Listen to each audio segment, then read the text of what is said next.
Hello everyone. My name is Sarang and welcome to the Sarang Moraes Pharma Academy. तो आज के video में हम देखने वाले हैं फार्मास्यूटिक्स सब्जेक्ट का emulsion part 2 in the week third for the Josh series preparation with in which is designed for the exam D pharmacy exit exam series. तो इमल्शन के पहले पार्ट में हमने कवर किया था इमल्शन की डेफिनेशन, साथ ही साथ उसके एडवांटेज हमने देखे थे। टेस्ट फॉर आइडेंटिफिकेशन मतलब इमल्शन को कैसे हम आइडेंटिफाई करें कि वो कौन से टाइप का है। उसके बाद हमने देखा था इमल्सिफाइंग एजेंट। इमल्सिफाइंग एजेंट में हमने सब टाइप या फिर सब टॉपिक कवर किया था, HLB वैल्यूज। उसके बाद जो सबसे लास्ट वाला पॉइंट था इमल्शन पार्ट 1 में फॉर्मेशन ऑफ इमल्शन, जिसमें हमने देखा था कि various method for the preparation of emulsion. तो इसी को हम कंटिन्यू करने वाले हैं इस पार्ट में। तो आगे बढ़ते हैं। Other methods in preparation of emulsion. तो जैसे हमने पहले पार्ट में डिस्कस किया था कि में वेरियस मेथड्स ऑफ प्रिपरेशन, तो बेसिकली 4 मेथड से इमल्शन को प्रिपेयर करने के लिए। तो सबसे पहला है ड्राई गम मेथड, उसके बाद है wet gum method, bottle method and other method. तो अदर मेथड के बारे में हम डिस्कस करेंगे। To prepare emulsions by the mechanical means one has to employ various meals to prepare the emulsion. तो अदर मेथड मतलब मैकेनिकल मेथड। तो mechanical method में हम इमल्शन को किसी मिल से बनाते हैं या फिर किसी मशीनरी से बनाते हैं। मतलब जो भी रॉ मटेरियल रहता है उसको हम मशीन्स में एम्प्लॉय करते हैं। उसके बाद जो मशीन है उसके ऊपर प्रोसेस परफॉर्म करने के बाद एक fine emulsion as a product हमें देती है। तो बेसिकली ऐसे कौन से मशीनरी है जिसके वजह से हमें एक फाइन इमल्शन या फिर एक यूनिफॉर्म इमल्शन मिलता है? तो वो है the hand homogeniser and Silverson mixer homogeniser are used. तो बेसिकली जो मशीन है जो कि इमल्शन बनाता है उसका नाम है होमोजेनाइजर। और हम इस वीडियो में 2 होमोजेनाइजर के बारे में रिवीजन देखने वाले हैं। तो सबसे पहला है हैंड होमोजेनाइजर। हैंड होमोजेनाइजर के बारे में पहला पॉइंट हम देखेंगे। It is hand operated. The emulsion is placed in hopper of the homogenizer. The up and down movement of the handle forces the coarse emulsion to pass through fine orifice or the inlet valve to homogenizing valve, which causes the fine emulsion. The oil globules are broken into fine globules of uniform size। जो कि hand होमोजेनाइजर्स है, जो कि hand से operate किया गया है, मतलब हाथों से ऑपरेट किया जाता है।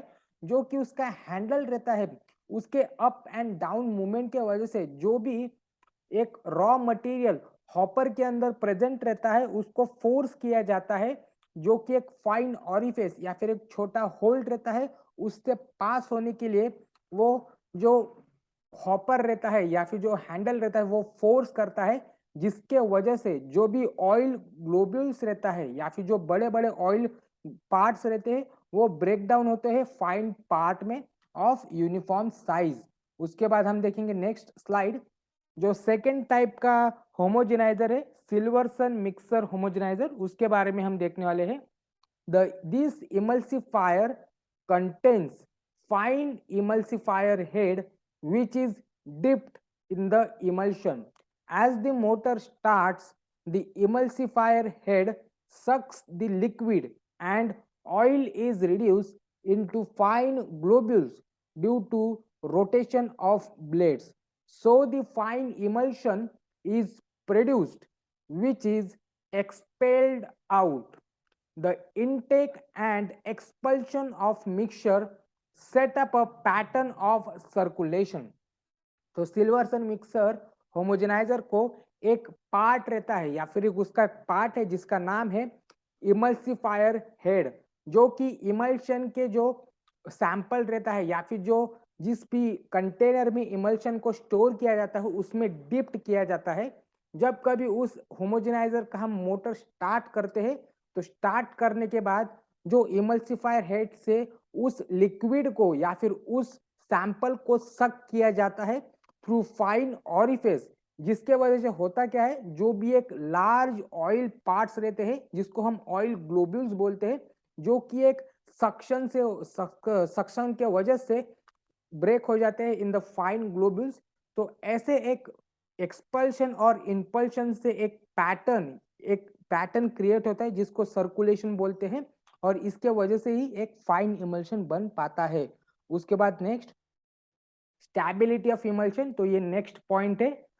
Emulsion is said to be stable that there must be no bacterial growth in the system and it should be redispersed after shaking. There are three changes that occurs due to storage of an emulsion. तो जब हम emulsion को store करते हैं तो emulsion में कोई bacterial growth नहीं होनी चाहिए और साथ ही साथ वो रीडिस्पर्स होना चाहिए ऑन शेकिंग। मतलब जब कभी हम उसको स्टोर करते हैं, जो भी डिस्पर्स्ड फेज उस इमल्शन में रहता है वो नीचे बैठ जाता है या फिर वो एक फाइन केक फॉर्म करता है, तो वो फिर से रीडिस्पर्स्ड होना चाहिए ऑन शेकिंग। तो ऐसे कौन से चेंजेस है जो कि स्टोरेज के दौरान हमें महसूस होते हैं या फिर हमें एक्सपीरियंस होते हैं इमल्शन के बारे में। तो भी सबसे पहला चेंज है cracking.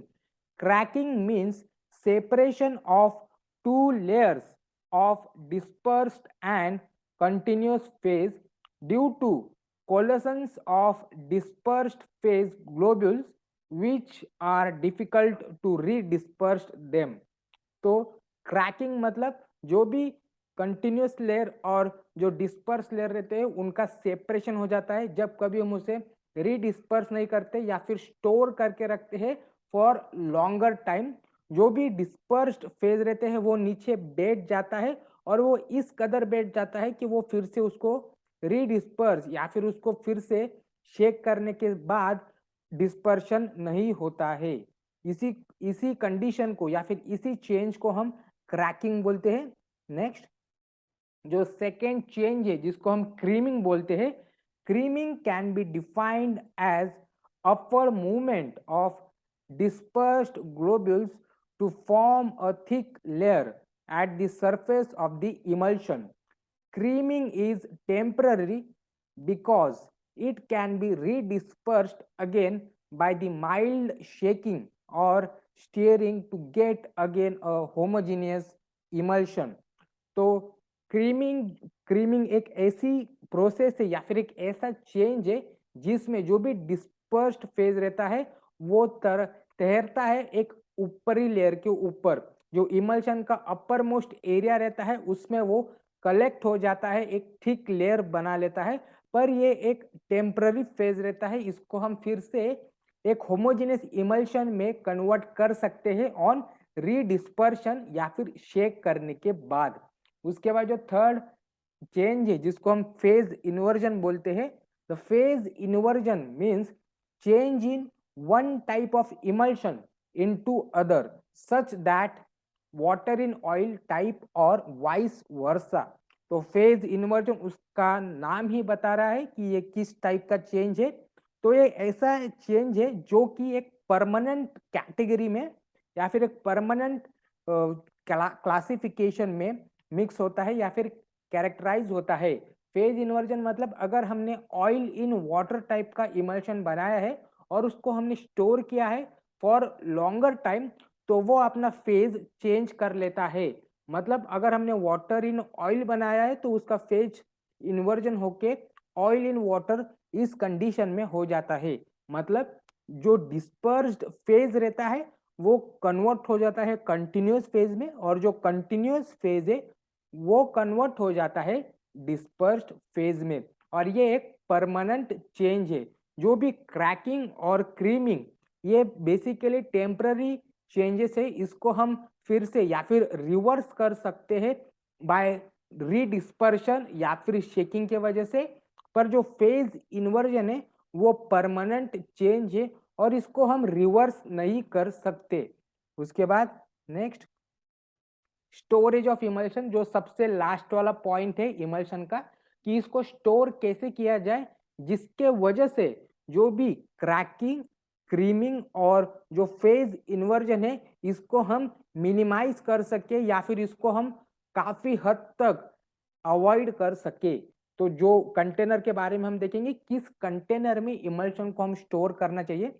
The emulsion must be filled up to 80% or less for adequate shaking before its use. The emulsion for internal use must have wide mouth and avoid metallic closures. तो जो इमल्शन के जो containers रहते हैं उसको सिर्फ 80% तक ही fill करना है या फिर उससे कम, क्योंकि जब कभी उसको स्टोर करेंगे और स्टोर करने के बाद हम जिसे उसको यूज करेंगे तो यूज करने से पहले उसका प्रॉपर शेकिंग होना चाहिए। इसीलिए एक गैप या फिर एक स्पेस बची रहनी चाहिए कंटेनर में शेकिंग के लिए। और अगर वो हम इंटरनल यूज के लिए इस्तेमाल कर रहे हैं तो कंटेनर का जो माउथ रहता है या फिर जो ओपनिंग एरिया रहता है वो वाइड माउथ रहना चाहिए, और मेटेलिक क्लोजर्स या फिर जो टीन के ढक्कन रहते हैं या फिर जो मेटल के ढक्कन रहते हैं वो हमें अवॉइड करने चाहिए in the case of container to store the emulsion. Wide mouth container and amber coloured bottle is appropriate. और लेबलिंग होना चाहिए शेक वेल बिफोर यूज, ये जो सेकेंडरी लेबल उस पर लगना ही चाहिए हर एक इमल्शन के ऊपर, शेक वेल बिफोर यूज। उसके बाद next, thanks for watching. Like कीजिए, शेयर कीजिए, सब्सक्राइब कीजिए सारंग मोरेज फार्मा एकेडमी को। अगर आपको कोई पॉइंट के ऊपर डाउट है तो आप मुझे कमेंट सेक्शन में भी पूछ सकते हो। और हाँ, अगर आपको फार्मास्यूटिक्स के ऊपर इंटरेस्टिंग ब्लॉग्स चाहिए या फिर आर्टिकल चाहिए इजी लैंग्वेज में, तो आप मेरे ब्लॉग पेज पे विजिट कर सकते हो जिसका नाम है फार्मा माइलस्टोन ब्लॉग्स, और उसकी लिंक है www.pharmamilestoneblogs.blogspot.com। Thank you. Thanks for watching.